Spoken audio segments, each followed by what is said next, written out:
الحمد لله نحمده ونستعينه ونستغفره ونعوذ بالله من شرور أنفسنا ومن سيئات أعمالنا من يهده الله فلا مضل له ومن يضلله فلا هادي له وأشهد أن لا إله إلا الله وحده لا شريك له وأشهد أن محمدا عبده ورسوله أما بعد فإن خير الحديث كتاب الله وخير الهدي هدي محمد صلى الله عليه وسلم وشر الأمور محدثاتها وكل محدثة بدعة وكل بدعة ضلالة وكل ضلالة في النار فأعوذ بالله السميع العليم من الشيطان الرجيم بسم الله الرحمن الرحيم يا أيها الذين آمنوا اتقوا الله حق تقاته ولا تموتن إلا وأنتم مسلمون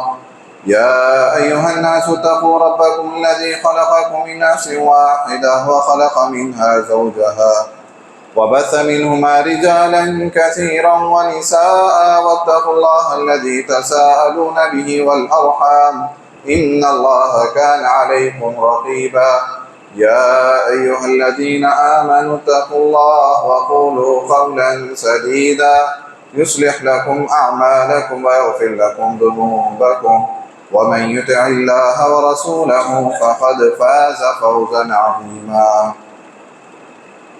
تمام تعریف، توصیف، کبریائی، بڑائی اللہ وحدہ لا شریک ہی کے لیے لائق و زیبا ہے. سبحان اللہ بحمدہ سبحان اللہ العظیم. درود و سلام ہو تمام انبیاء کرام پر، بالخصوص آخری نبی محمد مصطفیٰ صلی اللہ علیہ وسلم پر. دعائے مغفرت ہو اہل بیت، صحابہ کرام، تابعین، تبع تابعین، سلف صالحین کے لیے. حاضرین جمعہ، پردہ نشین خواتین اسلام،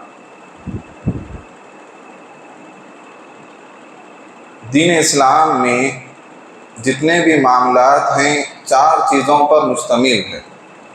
4 چیزیں بہت اہم ہوتی ہیں. ایک ہے عقائد، جو نظریات عقیدے سے تعلق رکھتے ہیں. دوسرا معاملہ ہے عبادات کا. تیسرا معاملہ ہے معاملات کا، جس میں لین دین، شادی بیاہ اور رہن، ایک دوسرے سے معاملے، عہد، یہ باتیں اس میں آتی ہیں. چوتھی چیز ہے اخلاق و آداب، کہ انسان کے اخلاق، طور طریقے، یہ 4 چیزیں اسلام میں بہت بنیادی ہیں. چاہے وہ عقائد کا باب ہو، چاہے وہ عبادات کا ہو، چاہے وہ معاملات کا ہو، چاہے اخلاق کا ہو. میں آپ کے سامنے اخلاق کا ایک پہلو ذکر کروں گا جو اخلاق کی بنیاد ہے، اساس ہے. یہاں تک کہ اللہ کے رسول صلی اللہ علیہ وسلم نے فرمایا ان لکل دین خلقا. ہر دین میں، جتنے بھی ادیان ہیں، ہر دین میں اخلاق کی ایک اہم صفت پائی جاتی ہے کہ ان کے نظر میں اخلاق یہ صفت بہت اہم ہوتی ہے. وخلق الاسلام الحیاء. اور آپ صلی اللہ علیہ وسلم نے فرمایا اسلام کی اخلاق کے سب سے اہم چیز وہ حیا ہے، شرم و حیا ہے. شرم و حیا ایسی چیز ہے کہ صحابہ کرام ایک مرتبہ آپس میں بات کر رہے تھے کہ آپسی گفتگو میں حیا کی بات آئی تو اللہ کے رسول صلی اللہ علیہ وسلم سے صحابہ کرام نے پوچھا اللہ کے رسول کیا حیا دین کا حصہ ہے؟ آپ صلی اللہ علیہ وسلم نے جواب میں فرمایا بل هو الدین کلہ، کہ حیا ساری کی ساری وہ دین کا ہی حصہ ہے. یعنی حیا کا کوئی بھی پہلو دین سے خارج نہیں ہے، سارا حیا دین میں ہے. آپ صلی اللہ علیہ وسلم نے بات بیان فرمائی. حیا صرف دین کا حصہ نہیں ہے، حیا ایمان کا بھی حصہ ہے، ایمان کا حصہ ہے. اللہ کے رسول صلی اللہ علیہ وسلم نے ارشاد فرمایا الایمان بضع وستون شعبہ فافضلها لا الہ الا اللہ واماطۃ الاذى عن الطریق والحیاء شعبۃ من الایمان. آپ صلی اللہ علیہ وسلم نے فرمایا ایمان کی بہت سی شاخیں ہیں، 70 سے زائد شاخیں ہیں، 60 سے زائد شاخیں ہیں ایمان کی. اس میں سب سے اہم چیز، بنیادی چیز کلمہ لا الہ الا اللہ ہے، کہ کلمہ توحید ہے۔ اور آپ صلی اللہ علیہ وسلم نے فرمایا سب سے ادنا چیز، راستے سے تکلیف دہ چیز کو ہٹا دینا، یہ بھی ایمان کا حصہ ہے۔ اور اس کے بعد آپ نے فرمایا الحیاء شعبۃ من الایمان، شرم و حیا ایمان کا حصہ ہے۔ گویا آپ صلی اللہ علیہ وسلم نے اس حدیث میں افضل بھی بتایا، ادنا بھی بتایا، اور ساتھ میں آپ نے حیا کو ایمان کا حصہ بتایا ہے، ایمان کا حصہ بتایا ہے حیا کو۔ ایک صحابی رسول اپنے ایک بھائی کو ڈانٹ رہے تھے، کس بات پر؟ کہ ہر معاملے میں شرم و حیا کرتے ہیں، یہاں تک کہ شرم کے وجہ سے، حیا کی وجہ سے یہ اپنا حق بھی نہیں لے پاتے لوگوں سے، لوگوں کے سامنے اپنا حق مانگنا ہے، یا شرم و حیا کی وجہ سے لوگ انہیں الگ کر دیتے ہیں، یہ خاموش رہ جاتے ہیں، لوگوں سے اپنی حق منوا نہیں سکتے حیا کی وجہ سے۔ اس بات پر ان کے بھائی انہیں آڑ دلا رہے تھے، یہ کیسی شرم و حیا ہے تمہاری کہ تم اپنا حق نہیں پوچھ سکتے لوگوں سے؟ اللہ کے رسول صلی اللہ علیہ وسلم نے جب سنا تو آپ نے فرمایا دعوا، چھوڑ دو انہیں، فإن الحیاء من الایمان، کیونکہ حیا ایمان کا حصہ ہے، ایمان ہے ان کے پاس، ایمان کی ایک اعلیٰ شاخ ان کے اندر موجود ہے، لہذا اگر وہ حق نہیں مانگتے نہ مانگے، لیکن حیا تو ان کے اندر ہے۔ آپ صلی اللہ علیہ وسلم نے اسے زیادہ توجہ دے کر بیان فرمایا۔ محترم حاضرین، حیا اور ایمان کتنے مضبوط ہے آپس میں۔ اللہ کے رسول صلی اللہ علیہ وسلم نے ایک حدیث میں بیان فرمایا الحیاء والایمان قرنا جمیعا، شرم و حیا اور ایمان ایک ساتھ اکٹھے رہتے ہیں۔ کسی انسان کے اندر اس کے پاس دونوں چیزیں ایک ساتھ ہوتی ہے، فَإِذَا رُفِعَ الْآخَرُ، اگر ایک چیز اس سے ختم کر دی جائے دوسری چیز بھی ختم ہو جائے گی۔ اگر انسان سے ایمان ہٹا لیا جائے تو اس کے پاس حیا بھی نہیں رہے گی۔ اگر ایک آدمی مسلمان ہے لیکن مسلمان ہوتے ہوئے وہ شرم و حیا کا پاسداری نہیں کرتا، بے شرمی کے مظاہرے کرتا ہے، تو اس کے پاس سے ایمان بھی چلا جائے گا، ایمان بھی نہیں رہے گا، دونوں ایک ساتھ رہتے ہیں، ایک بھی اگر ختم ہوا دوسرا بھی چلا جائے گا۔ آپ صلی اللہ علیہ وسلم نے اس طرح بیان فرمایا۔ حاضرین، حیا کہتے کسے ہیں؟ حیا ایک اخلاق، ایک ایسی صفت ہے جو انسان کو رذائل سے باز رکھتی ہے، بے حیائی سے اس کی حفاظت کرتی ہے، بے شرمی کے کاموں سے اس کی حفاظت کرتی ہے۔ اگر میں یہ کام کروں گا لوگ مجھ پر انگلی اٹھائیں گے، لوگ مجھے باتیں کریں گے، اس ڈر سے لوگ، معاشرہ مجھے کس نظروں سے دیکھے گا، یہ ڈر سے وہ برا کام نہیں کرتا، ایسا کوئی گھٹیا کام نہیں کرتا کہ لوگ اس پر انگلی اٹھائیں۔ یہ حیا کی تعریف ہے، اور یہی چیز، یہ تعریف میں یہ بات بھی ہے کہ آدمی حیا کی وجہ سے گناہوں سے باز آ جاتا ہے، کہ اگر آدمی صحیح معنوں میں مومن ہو تو اللہ سے حیا کرے گا، اللہ سے حیا کرتے ہوئے وہ گناہوں سے باز رہے گا، بے حیائی سے باز رہے گا، اللہ نے جن چیزوں کو کرنے کا حکم دیا ہے اسے بجا لائے گا، جن چیزوں سے اللہ نے منع کیا ان چیزوں سے رک جائے گا۔ حیا کی دو قسمیں، یہ حیا کی تعریف ہوئی۔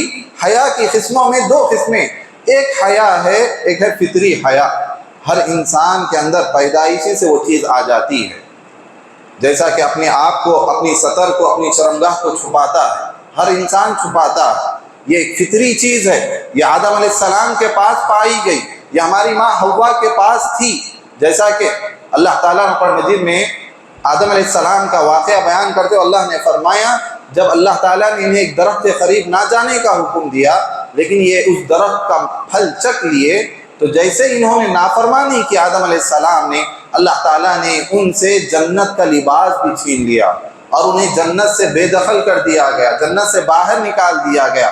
اللہ تعالیٰ نے قرآن مجید میں فرمایا فَلَمَّا ذَاقَا الشَّجَرَةَ بَدَتْ لَهُمَا سَوْآتُهُمَا وَطَفِقَا يَخْصِفَانِ عَلَيْهِمَا مِنْ وَرَقِ الْجَنَّةِ، جب انہوں نے اس درخت کا مزہ چکھ لیا تو ہم نے ان کی شرمگاہوں کو ظاہر کر دیا، ان کے کپڑے ان سے نکال دیے گئے، جنت کا لباس ان سے نکال دیا گیا، انہیں ننگا کر دیا گیا۔ جیسے یہ ننگے ہوئے تو انہوں نے جنت کے جو درخت تھے، درخت کے پتوں کو توڑ کر اپنی شرمگاہوں کو چھپانے لگے۔ فلما ذاق الشجرة لهما سوء وطفقا يخصفان عليهما من ورق الجنة، جنت کے ورق سے، جنت کے پتوں سے اپنی شرمگاہوں کو چھپانے لگے۔ تو اس بات سے یہ بات ہمیں بتا رہی کہ آدم علیہ السلام کے اندر یہ چیز تھی تو ہم ابن آدم ہوئے، ہم بنو آدم ہیں، تو لہٰذا یہ چیز ہماری فطرت میں ڈال دی گئی ہے، یہ ہماری جبلت میں یہ چیز ڈال دی گئی ہے کہ ہر انسان شرم و حیا والا ہوتا ہے، لیکن ماحول، ایک معاشرہ اسے بے حیائی کی طرف لے جاتا ہے، بے غیرتی کی طرف لے جاتا ہے۔ اللہ کے رسول صلی اللہ علیہ وسلم پرانے زمانے میں جب ایک باپ اپنی بچی کا رشتہ طے کرتا تھا تو ایک بچے کے خوبیوں کو دیکھتا اور آ کر اپنی بیٹی سے یا اپنی بیوی سے کہتا کہ اپنی بیٹی سے پوچھ لینا کہ میں نے اس کے لیے فلاں رشتہ طے کیا ہے، کیا اسے مناسب ہے، کیا اسے وہ پسند آتا ہے۔ جب اس سے پوچھا جاتا، لڑکیاں شرما کر نکاح جیسے مقدس رشتے کے اس وقت بھی لڑکیاں شرما کر خاموش رہ جاتی تھیں۔ صحابہ کرام نے پوچھا، اللہ کے رسول صلی اللہ علیہ وسلم نے جب یہ ارشاد فرمایا تم کسی بھی لڑکی کا نکاح نہیں کر سکتے تب تک اس کی اجازت نہ لے لو، جب تک لڑکی اجازت نہ دے تم اس کی زبردستی تم اس کا نکاح نہیں کر سکتے۔ صحابہ کرام نے پوچھا، اللہ کے رسول لڑکیوں سے ہم کیسے اجازت لیں، وہ تو خاموش رہتی ہے اس معاملے میں۔ تو اللہ کے رسول صلی اللہ علیہ وسلم نے فرمایا، اذنها سماتها، ان کی خاموشی خود ان کی اجازت ہے، اگر وہ خاموش رہتی ہیں تو خود وہ ان کی خاموشی خود اس بات کو ظاہر کر رہی ہے کہ وہ راضی ہیں، اس رشتے پر راضی ہیں۔ آج کا معاشرہ اس کا الٹ ہے، آج لوگ ماں باپ طے کرنے کے بجائے لڑکیاں خود اپنا رشتہ طے کر لیتی ہیں، کسی کو پسند کرتی ہیں، برملا گھر میں اعلان بھی کر دیتی ہیں اور ضد پر ہو جاتی ہیں کہ مجھے فلاں ہی سے رشتہ کرنا ہے، مجھے فلاں شخص پسند ہے، مجھے اس سے رشتہ کیا جائے۔ گھر والوں سے لڑتی ہے، ماں باپ سے بغاوت پر اتر جاتی ہے، جبکہ احادیث میں یہ صفت ہمیں بتائی جا رہی ہے کہ وہ ایسے ماں باپ جب ان کے سامنے پیش کرتے ہیں شرم و حیا کے مارے لڑکیاں خاموش رہ جاتی ہیں۔ تو انسان کی فطرت میں شرم و حیا اللہ تعالیٰ نے رکھی ہے، اور دوسری شرم و حیا وہ ایمانی حیا ہے۔ ایمانی حیا کہ آدمی اللہ سے حیا کرتے ہوئے برائی سے باز رہتا ہے، فحش سے باز رہتا ہے، گناہ سے باز رہتا ہے، برائی کی طرف نہیں جاتا کہ مجھے اللہ کے سامنے کھڑے ہونا ہے، لوگ مجھے کیا کہیں گے، نیک لوگوں کی صحبت میں کیسا رہوں گا اگر میں بے حیائی کا کام کر لوں گا۔ اگر آدمی یہ یقین کر لے کہ اللہ تعالیٰ مجھے دیکھ رہا ہے، اللہ تعالیٰ مجھ پر نگران ہیں، اللہ تعالیٰ نے قرآن مجید میں کس انداز سے بیان فرمایا کہ لوگوں کو چاہیے کہ اللہ سے وہ حیا کرے کہ اللہ تمہیں ہر طرف سے دیکھ رہا ہے، اللہ تمہاری نگرانی کر رہا ہے۔ اللہ نے فرمایا ان اللہ کان علیکم رقیبا، بے شک اللہ تعالیٰ تم پر نگران ہیں۔ دوسرے مقام پہ اللہ نے فرمایا واللہ بصیر بما تعملون، جو کچھ بھی تم کر رہے ہو اللہ تمہیں دیکھ رہا ہے۔ اور ایک مقام پہ اللہ نے فرمایا ان اللہ خبیر بما تعملون، جو کچھ بھی تم کر رہے ہو اللہ تعالیٰ اس سے باخبر ہے۔ اور ایک مقام پہ اللہ تعالیٰ نے کیا فرمایا یعلم خائنۃ الاعین وما تخفی الصدور، تمہاری نظروں کے اشاروں کو بھی اللہ تعالیٰ جانتا ہے، تمہارے دلوں میں کیا چیز چھپی ہوئی اللہ اسے دیکھ رہا، اسے جانتا ہے۔ اللہ تعالیٰ نے فرمایا اور ایک مقام پہ وَأَسِرُّوا قَوْلَكُمْ أَوِ اجْهَرُوا بِهِ إِنَّهُ عَلِيمٌ بِذَاتِ الصُّدُورِ، چاہے تم خفیہ طور پر بات کرو، چھپ کے بات کرو یا علی الاعلان بات کرو، اللہ اسے جانتا ہے۔ اور ایک مقام پہ تو اللہ نے یہاں تک فرمایا وَنَعْلَمُ مَا تُوَسْوِسُ بِهِ، جو کچھ تمہارے نفسوں میں وسوسے آتے ہیں، خیالات آتے ہیں، ہم اسے بھی جانتے ہیں۔ وَنَحْنُ أَقْرَبُ إِلَيْهِ مِنْ حَبْلِ الْوَرِيدِ، ہم تمہاری شہرت سے بھی زیادہ قریب ہیں۔ یہ آیتیں جو میں نے آپ کے سامنے پڑھی ہیں، ان آیتوں کو غور سے سمجھیں کہ اللہ تعالیٰ ہر طرف سے بندوں پر نگران ہیں، اللہ تعالیٰ ہر جگہ ہر وقت اللہ تعالیٰ بندوں کو دیکھ رہا ہے، انہیں سن رہا ہے، ان کے اعمال سے اللہ تعالیٰ واقف ہے، ان کے آنکھوں کے اشاروں کو، ان کے آنکھوں کی خیانتوں والے اشاروں کو اللہ تعالیٰ دیکھنے والا ہے، جاننے والا ہے۔ جب انسان ایسا تصور کرتا ہے تو یقیناً وہ گناہوں سے باز آ جاتا ہے، وہ اپنے آپ کو گناہ کے قریب نہیں لے جاتا۔ اللہ کے رسول صلی اللہ علیہ وسلم نے فرمایا استحیوا من اللہ، اللہ تعالیٰ سے حیا کرو، حق الحیا، جیسا کہ حیا کرنے کا حق ہے۔ صحابہ کرام نے کہا اے اللہ کے رسول ہم تو اللہ سے شرم و حیا کرتے ہیں، ہم اللہ سے حیا کرتے ہیں، اللہ کی تعریف ہے۔ اللہ کے رسول نے فرمایا میں وہ بات نہیں کہہ رہا، میں تو یہ کہہ رہا ہوں ان تحفظ رأسک وما وعى، کہ تم اپنے سر کی حفاظت کرو، تو تمہاری نگاہیں جن چیزوں کو دیکھتی ہو ان میں تم شرم و حیا کرو، تمہارے کان جن چیزوں کو سنتے ہیں ان میں تم شرم و حیا کرو، تمہاری زبان جن چیزوں کو چکتی ہے اس میں تم شرم و حیا کرو، والبطن وما ہوا، جو تمہارا پیٹ جن چیزوں کو بھر رہا ہے، جو لقمے تم اٹھا رہے ہو، آیا حلال ہے یا حرام ہے، ان چیزوں پر تم غور کرو۔ جو میں سن رہا ہوں، کیا یہ سننے والی چیز، یہ گانے بجانے، کیا یہ میرے لیے جائز ہے؟ کیا میں قرآن مجید کی تلاوت سن رہا ہوں، یا میں بے حیائی کو دیکھ رہا ہوں، یا اچھے مناظر کو میں دیکھ رہا ہوں؟ ہر چیز میں جتنے بھی حواس انسان کے ہوتے ہیں، ہر چیز میں وہ شرم و حیا کرے گا، اور آخرت کو یاد کرے گا، اپنی موت کو یاد کرے گا، اپنے خبر کی بوسیدگی کو وہ یاد کرے گا۔ تو اللہ کے رسول صلی اللہ علیہ وسلم نے فرمایا وہ آخرت کو یاد کرتے ہوئے دنیا کی زینت کو چھوڑ دے گا، دنیا کی زینت، عیش و آرام کو چھوڑ دے گا۔ یہ اللہ سے حیا کرنے کا یہ حق ہے۔ آپ صلی اللہ علیہ وسلم نے اس حدیث میں یہ فرمایا۔ ایک صحابی آتے ہیں اللہ کے رسول سے، کہتے ہیں اللہ کے رسول مجھے وصیت کیجئے، مجھے نصیحت کیجئے۔ آپ صلی اللہ علیہ وسلم فرماتے ہیں تم اللہ سے حیا کرو جس طرح ایک آدمی قوم کا جو بزرگ ہوتا ہے، قوم کا جو لیڈر ہوتا ہے، اس کے سامنے جس طرح وہ خاموش رہتا ہے، جس طرح شرم و حیا کے ساتھ رہتا ہے، اس کے سامنے کوئی ایسی حرکت نہیں کرتا جو اسے ناراض کر دے، جو اس کی نگاہوں میں مجھے گرا دے، ایسی حرکت نہیں کر۔ اس طرح تم اللہ سے حیا کرو۔ اللہ تعالیٰ خود با حیا ہے۔ اللہ کے جو اوصاف ہیں ان اوصاف میں ایک صفت ہے ان اللہ حی کریم، بے شک اللہ تعالیٰ با حیا ہے، شرم و حیا والا ہے۔ اللہ تعالیٰ کریم ہے، بندوں پر بڑا مہربان ہے۔ اللہ کو شرم آتی ہے اس بات پر کہ بندہ اللہ سے اپنے ہاتھوں کو اٹھا کر دعا کرے، اور اللہ تعالیٰ بندے کے ہاتھوں کو ایسے ہی پھیر دے، خالی ہاتھ لوٹا دے۔ اللہ تعالیٰ کو اس بات پر شرم آتی ہے۔ اللہ کے رسول صلی اللہ علیہ وسلم کے تعلق سے دیکھیں، اللہ کے رسول صلی اللہ علیہ وسلم ہمارے لیے اسوہ ہیں، ہمارے لیے نمونہ ہیں۔ آپ کے تعلق سے صحابہ کیا گواہی دے رہے ہیں؟ آپ کے تعلق سے صحابہ یہ شہادت دے رہے ہیں کان رسول اللہ صلی اللہ علیہ وسلم اشد الحیاء، اللہ کے رسول صلی اللہ علیہ وسلم لوگوں میں سب سے زیادہ حیا کرنے والے تھے۔ آپ کی حیا کا یہ عالم تھا کہ ایک گھر میں، ایک کمرے میں بیٹھی ایک با پردہ لڑکی، کنواری لڑکی، اس سے کہیں زیادہ اللہ کے رسول صلی اللہ علیہ وسلم حیا کرنے والے تھے۔ صحابہ کرام کے اوصاف میں حضرت عثمان غنی رضی اللہ تعالی عنہ، جسے کامل الحیا کہتے ہیں، آپ صلی اللہ علیہ وسلم کے موقع پر بیٹھے ہوئے ہیں کہ صحابہ کرام میں حضرت ابوبکر تشریف لا رہے ہیں، صحابہ کرام میں حضرت عمر رضی اللہ تعالیٰ عنہ تشریف لا رہے ہیں۔ اللہ کے رسول جیسے بیٹھے تھے ویسے ہی بیٹھے رہے۔ آپ کے پیر پر کپڑا نہیں تھا، آپ کی ران پر اس وقت کپڑا موجود نہیں تھا۔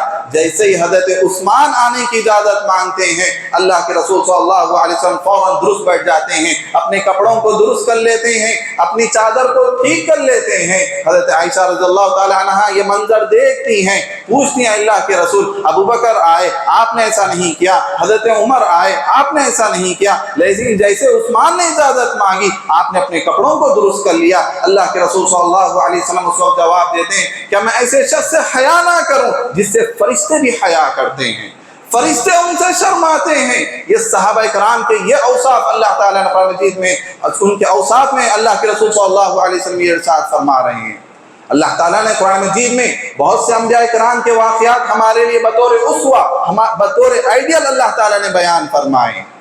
حضرت موسیٰ علیہ السلام کی بیوی جو مدین، شیخ مدین کی بیٹی تھی، جب موسیٰ علیہ السلام مصر سے آئے، مدین آئے، اجنبی ہیں آپ، اور اس وقت دیکھ رہے ہیں کہ لوگ اپنے جانوروں کو پانی پلا رہے ہیں۔ ایسے میں دو خاتون ہیں جو الگ تھلگ ٹھہری ہوئی ہیں، اپنے بکروں کو، اپنے جانوروں کو دور رکھ رہی ہیں۔ جب ان سے پوچھا جاتا ہے، موسیٰ علیہ السلام پوچھتے ہیں تم لوگ کیوں پانی نہیں پلاتے؟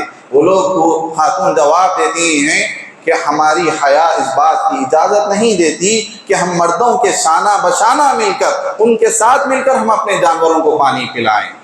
جب وہ مرد پانی پلا کر چلے جائیں گے اس کے بعد ہم پانی پلائیں گے۔ یہ دیکھیں شرم و حیا والی مثال۔ آگے اللہ تعالیٰ نے قرآن مجید میں، اللہ تعالیٰ نے اپنے الفاظ میں اس خاتون کی اس صفت کو اللہ تعالیٰ نے فرمایا فَجَاءَتْهُ إِحْدَاهُمَا تَمْشِي عَلَى اسْتِحْيَاءٍ، ان دو لڑکیوں میں سے، ان دو بہنوں میں سے ایک خاتون موسیٰ علیہ السلام کے پاس آتی ہیں۔ کس انداز میں آتی ہیں؟ تمشی علی استحیاء۔ قرآن مجید کی بلیغ فصاحت دیکھیے، بلیغ تعبیر دیکھیے قرآن مجید کی۔ حالانکہ عربی میں تمشی باستحیا کہتے ہیں کہ شرم کے ساتھ چلے آنا، لیکن اللہ کیا فرما رہا ہے؟ تمشی علی استحیا، حیا پر چلتے ہوئے وہ آئی۔ حیا کی ایک سواری تھی جس سواری پر وہ بیٹھ کر وہ خاتون آئی، حیا کی ایک چادر بچھی ہوئی تھی جس چادر پر چلتی ہوئے وہ آئی، وہ اپنے کپڑوں پر اپنے چہرے پر چادر لٹکائی ہوئی تھی اور آ کر موسیٰ علیہ السلام سے کہنے لگی ان ابی یدعوک، میرے باپ تمہیں بلا رہے ہیں تاکہ تمہیں وہ اجر دیا جائے جو تم نے ہمارے ساتھ احسان کیا ہے۔ اللہ تعالیٰ نے اتنی بلیغ تعبیر اس خاتون کے لیے استعمال کی ہے، حیا پر چلتی ہوئی وہ آئی۔ صحابہ کرام میں، صحابیات میں دیکھیں، حضرت فاطمہ رضی اللہ تعالی عنہ کیا شرم و حیا کی وہ تھیں کہ وہ اپنی وصیت میں یہ کر جا رہی، میں جب مر جاؤں گی، میرا جب جنازہ اٹھایا جائے گا تو میرے جنازے کو بھی رات کے اوقات میں اٹھایا جائے تاکہ کسی نامحرم کی نگاہ مجھ پر نہ پڑے۔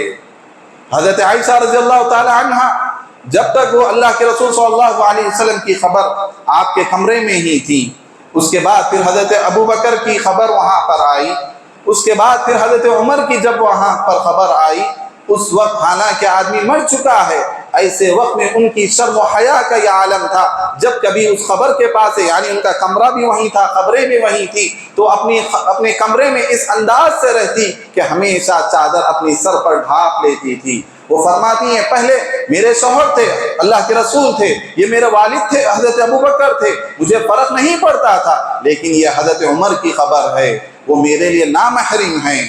حالانکہ مرنے کے بعد یہ شرم و حیا، یہ پردہ داری ہے صحابیات کی۔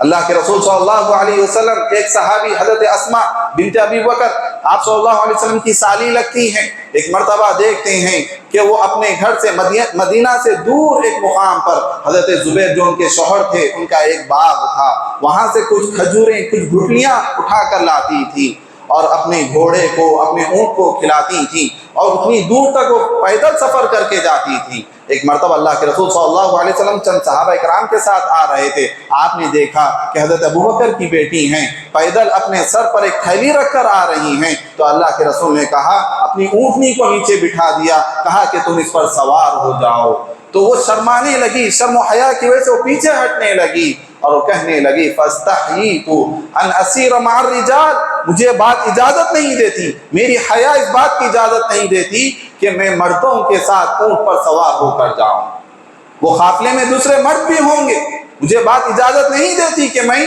اللہ کے رسول بٹھا رہے ہیں، اللہ کے رسول اپنا اونٹ پیش کر رہے ہیں، تب بھی اس بیٹھنے سے انکار کر رہی ہیں شرم و حیا کی وجہ سے۔ مجھے زبیر کی غیرت مجھے یہ بات اجازت نہیں دیتی۔ آج مسلم معاشرے میں بھی دیوست عام ہو چکی ہے، لوگوں کے گھر میں بے حیائی پنپ رہی ہے، لوگوں کے گھر میں بے حیائی کے مظاہرے ہوتے ہیں، لیکن لوگ دیوسی کا مظاہرہ کرتے ہیں، ان کی ایمانی غیرت کہاں جاتی ہے، لیکن وہ لوگ اس چیزوں کو روک نہیں پاتے ہیں۔ یہ ہمارے اسلاف ہیں، یہ اسلام کی یہ تعلیمات ہیں جو ہمیں یہ تعلیم دے رہی ہے کہ حیا ایمان کا حصہ بتایا جا رہا ہے، حیا سے خیر ہی خیر حاصل ہونے والا ہے۔ اللہ کے رسول نے فرمایا الحیا لا یأتی الا بخیر، حیا سے صرف بھلائی حاصل ہونے والی ہے، برائی سے نہیں آئے گی، حیا بھلائی لائے گی، اور جس چیز میں حیا ہوگی وہ چیز خوبصورت ہو جائے گی۔ آپ صلی اللہ علیہ وسلم نے فرمایا ما کان الحیاء فی شیء الا زانہ، جس چیز میں بھی حیا ہوگی اس چیز کو وہ خوبصورت بنا دے گی۔ ما کان الفحش فی شیء الا شانہ، کہ جس چیز میں بھی فحش ہوگا، بدکاری ہوگی، بے حیائی ہوگی، وہ چیز کو بدصورت بنا دیتی ہے۔ اللہ تعالیٰ اس صفت کو پسند فرماتا ہے، اللہ تعالیٰ اس چیز کو پسند فرماتا ہے۔ یہ تمام چیزیں آج مسلم معاشرے میں دیکھیں، دشمنان اسلام نے کن کن طریقوں سے بے حیائی کو پھیلایا ہے، بے حیائی کے مظاہرے لوگوں میں عام کیے جا رہے ہیں۔ 14 فروری ویلنٹائن ڈے کے نام سے لوگ کس طور پر، جو ایک یورپ میں ایک رسم کے طور پر منایا جاتا تھا، آج سوشل میڈیا کے ذریعے، ذرائع ابلاغ کے ذریعے، انٹرنیٹ کے ذریعے مسلم ممالک میں یہ چیز بہت تیزی کے ساتھ پھیلائی جا رہی ہے، اور لوگ اسے قبول کر رہے ہیں کہ یوم عاشقاں کے نام پر، محبت کے نام پر، ایک دوسرے کو محبت کا اظہار کا طریقہ، مختلف طریقے رائج ہو چکے ہیں۔ جو کہ سراسر اسلام میں اس کی کوئی گنجائش نہیں ہے۔ اسلام خود ایک محبت والا دین ہے، کسی ایک دن کو مخصوص نہیں کرتا، بلکہ وہ سال بھر ایک دوسرے سے، ایک مومن کی علامت یہ بتائی گئی کہ وہ اپنے مومن بھائی سے محبت کرنے والا ہوگا۔ ثلاثۃ من کن فی وجد حلاوۃ الایمان، تین چیزیں ایسی ہیں جس کے اندر یہ پائی جائے وہ ایمان کی چاشنی کو پا لیتا ہے۔ ایک کیا ہے؟ اس میں سے ایک چیز یہی ہے، وہ اپنے بھائی سے محبت کرے گا اللہ کی خاطر، اللہ کی خاطر وہ اپنے بھائی سے محبت کرنے والا ہوگا۔ محترم حاضرین، اس میں غیروں کی تشبیہ ہے، غیروں کی مشابہت ہے، جبکہ اسلام ہمیں غیروں کی مشابہت کرنے سے روک رہا ہے۔ من تشبہ بقوم فہو منہم، جو جس قوم کی مشابہت اختیار کرے گا قیامت کے دن اس کا شمار انہی میں سے کیا جائے گا۔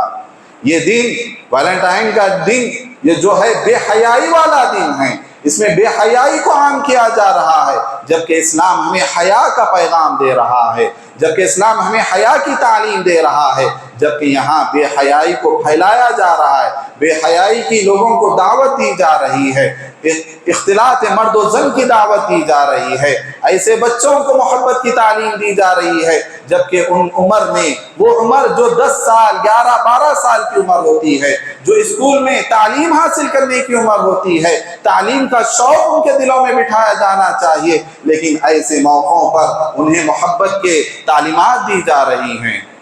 بچے یہ چیزیں سیکھ رہے ہیں اور یہ تمام چیزیں بے راہ روی کی طرف جا رہی ہیں، فحاشی کی طرف جا رہی ہیں، غیروں کی مشابہت کی طرف جا رہی ہیں۔ یہ دن بدکاری کو دعوت دینے والا دن ہے، جبکہ قرآن مجید ہمیں کیا کہتا ہے؟ وَلَا تَقْرَبُوا الزِّنَا، تم زنا کے بھی قریب مت جاؤ۔ یہ سب زنا کے قریب لے جانے والے ایام، یہ زنا کے قریب لے جانے والے یہ رسم، یہ تہوار زنا کے قریب لے جانے والے ہیں، جبکہ زنا شریعت نے کبیرہ گناہ قرار دیا گیا ہے۔ جو غیر شادی شدہ بھی اگر زنا کرتا ہے اس پر 80 کوڑے لگانے کا حکم دیا گیا ہے۔ اگر شادی شدہ آدمی ہے اگر وہ زنا کرتا ہے تو اسے سنسار کرنے کا حکم دیا گیا ہے، جبکہ یہ چیز اس طرف مائل کرنے والی چیز ہے۔ لہذا ہمیں چاہیے کہ ہم ان تمام چیزوں پر توجہ دیں اور اب اسلامی تعلیم، اسلامی تہذیب کو اپنے گھروں میں اپنے اندر پیدا کرنے کی ہم کوشش کریں۔ امام ابن تیمیہ رحمۃ اللہ علیہ فرماتے ہیں، جو صورتوں سے ایک دوسرے سے محبت کرتے ہیں یا غیر فطری طور پر غیر طریقے سے جو محبتیں کرتے ہیں، یہ اسی شخص کے دل میں ایسی محبتیں پیدا ہوتی ہیں جس شخص کے دل میں اللہ کی محبت نہیں ہوتی۔ جو بندہ اللہ سے محبت کرنے والا ہے، جو بندہ عبادتوں سے محبت کرنے والا ہے، عبادت کا مزہ جسے لگ چکا ہے، وہ غیر ایسے عشق و محبت والے رسم و رواج سے یا غیر شرعی طور طریقوں کی محبتوں میں وہ چیز نہیں پڑتا۔ اسلام نے فطری چیزیں تقاضے رکھے ہیں، اس کا صحیح طریقہ اسلام نے بتایا ہے، نکاح ہے صحیح طریقہ ہے، اور اسی میں حقیقی معنوں میں اللہ نے محبت رکھ دی ہے۔ اللہ تعالیٰ نے قرآن مجید میں فرمایا وَمِنْ آيَاتِهِ أَنْ خَلَقَ لَكُم مِّنْ أَنفُسِكُمْ أَزْوَاجًا لِتَسْكُنُوا إِلَيْهَا وَجَعَلَ بَيْنَكُم مَّوَدَّةً وَرَحْمَةً۔ اللہ کی نشانیوں میں سے ایک نشانی یہ ہے کہ اللہ نے جوڑے بنائے ہیں، تمہاری بیویاں بنائی ہیں اللہ تعالیٰ نے، تاکہ تم اس سے سکون حاصل کرو۔ اللہ نے اس رشتے میں محبت رکھی ہے۔ جو صحیح طریقے سے رشتے قائم ہوتے ہیں انہی چیزوں میں اللہ تعالیٰ محبت کو ڈالتا ہے۔ جو غیر طریقے ہوتے ہیں، غلط انداز سے اپنائے جاتے ہیں، اللہ تعالیٰ اس میں محبت نہیں ڈالتا، ان چیزوں سے برکت بھی اٹھا لی جاتی ہے، ایسے رشتے پنپتے بھی نہیں ہیں۔ لہذا ہمیں چاہیے کہ ان چیزوں پر غور کریں، اپنے گھر کے ماحول کو درست کرنے کی کوشش کریں، اسلامی تہذیب، اسلامی کلچر کو اپنانے کی کوشش کریں، اسلامی تعلیمات کو عام کرنے والے بنیں اور ایسے رسم و رواج میں اپنا کوئی بھی حصہ نہ رکھیں۔ اللہ تعالیٰ سے دعا گو ہوں اللہ تعالیٰ ہم تمام کو نیک عمل کرنے والا بنائے، اللہ تعالیٰ ہم تمام کو قرآن و حدیث کے مطابق زندگی بسر کرنے والا بنائے، اللہ تعالیٰ ہمارے دلوں کو ایمان سے معمور کر دے، اللہ تعالیٰ ہمیں ہماری آنکھوں میں حیا پیدا فرمائے، اللہ تعالیٰ ہمیں بے حیائی سے ہماری حفاظت فرما، ہماری اولاد کی، ہمارے گھروں کی حفاظت فرما، ان چیزوں سے جو بدعات ہوتی ہیں، جو رسم و رواج ہوتے ہیں، جو بے حیائی کی طرف لے جانے والے دروازے ہیں، ان تمام اقسام سے اللہ تعالی ہماری حفاظت فرما، آمین یا رب العالمین۔ بارک اللہ لنا ولکم ولسائر المسلمین واستغفروہ انہ غفور رحیم۔